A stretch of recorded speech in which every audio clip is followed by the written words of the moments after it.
Praise the lord. ಇವತ್ತು ನಾನು ನಿಮಗೆಲ್ಲರಿಗೂ ಒಂದು ಇಂಟ್ರೆಸ್ಟಿಂಗ್ ಥಿಂಗ್ ಹೇಳಬೇಕಂತಿದ್ದೀನಿ. ಏನಂತಂದರೆ, ನಾನು ಸಣ್ಣಕ್ಕಿದ್ದಾಗ ಚಪಾತಿ ಅಂದರೆ ನನ್ನ ಫೇವ್ರೇಟ್ ಫುಡ್ ಆಗಿತ್ತು. ಈ ವಿಡಿಯೋ ಕ್ಲಿಪ್ಪಲ್ಲಿ ನೋಡೋತ್ತೀರಿ ನಾನು ಚಪಾತಿ ಮಾಡಾಕ್ತೀನಿ.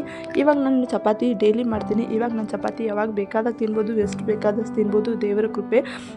ಆದರೆ ನಾವು ಸಣ್ಣಕ್ಕಿದ್ದಾಗ ನನಗೆ ಚಪಾತಿ ಅಂದರೆ ಭಾಳ ಇಷ್ಟ ಇರ್ತಿತ್ತು. ಆದರೆ ಈ ಚಪಾತಿ ನಾವು ಯಾವಾಗಾದರೂ ಒಂದು ಸಲ ತಿಂತಿದ್ವಿ. ಚಪಾತಿ ನನ್ನ ಫೇವ್ರೇಟ್ ಫುಡ್ ಆಗಿರ್ತಿತ್ತು ಆವಾಗ.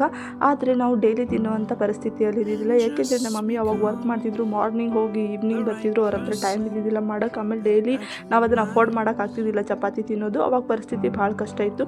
ಅಂಥ ಪರಿಸ್ಥಿತಿಯಿಂದ ದೇವರು ಇವತ್ತು ನನಗೆ ಈ ಸ್ಥಿತಿಗೆ ತೊಗೊಂಡು ಬಂದಿದ್ದಾನೆ. ಇವತ್ತು ನನ್ನ ಫೇವ್ರೇಟ್ ಫುಡ್ ನಾನು ಡೈಲಿ ತಿನ್ಬೋದು. ಅದಕ್ಕೆ ದೇವರ ನಾಮಕ್ಕೆ ಸ್ತೋತ್ರ. ಅದಕ್ಕೆ ಇವಾಗಿನ ಪರಿಸ್ಥಿತಿ ಹೆಂಗಾರೇ ಇರ್ಬೋದು, ಆದರೆ ದೇವರು ನಿಮಗೆ ಒಂದಿನ ಒಳ್ಳೆ ಪರಿಸ್ಥಿತಿಯಲ್ಲಿ ತೊಗೊಂಡು ಹೋಗ್ತಾನೆ. ಅದರ ನಂಬಿಕೆ ಮಾತ್ರ ಇರಲಿ. ಮತ್ತು ನಾನೇನು ಹೇಳೋಕ್ಕೆ ಇಷ್ಟಪಡ್ತೀನಿ ಅಂತಂದರೆ, ಆವಾಗ ನನಗದು ಭಾಳ ಲಕ್ಸುರಿ ಫುಡ್ ಆಗಿತ್ತು. ಆದರೆ ಇವಾಗ ನನಗೆ ಬೇಸಿಕ್ ಫುಡ್ ಆಗಿರ್ಬೋದು.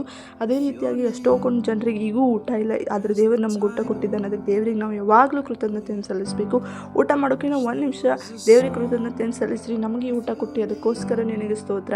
ಯಾರಿಗೆಲ್ಲ ಕೊಟ್ಟಿಲ್ಲ ಅವರಿಗೆ ಕೊಡು ಅಂತೇಳಿ. ಯಾಕಂದರೆ ಅದು ನಮಗೆ ಬೇಸಿಕ್ ಫುಡ್ ಆಗಿರ್ಬೋದು. ಆದರೆ ಎಷ್ಟೋ ಜನರಿಗೆ ಅದು ಭಾಳ ಇಷ್ಟಪಟ್ಟು ತಿನ್ನುವಂಥ ಅವರು ಫೇವ್ರೇಟ್ ಫುಡ್ ಆಗಿರ್ಬೋದು. ಮತ್ತು ಯಾವಾಗೋ ಒಂದ್ಸಲ ಸಿಗುವಂಥ ಫುಡ್ ಆಗಿರ್ಬೋದು. ಅದಕ್ಕೆ ಯಾವುದೇ ಫುಡ್ ಆಗಿರಲಿ, ಯಾವಾಗಲೂ ದೇವರಿಗೆ ಕೃತಜ್ಞತೆಯನ್ನು ಸಲ್ಲಿಸಿ ನಾವು ಊಟ ಮಾಡೋಣ.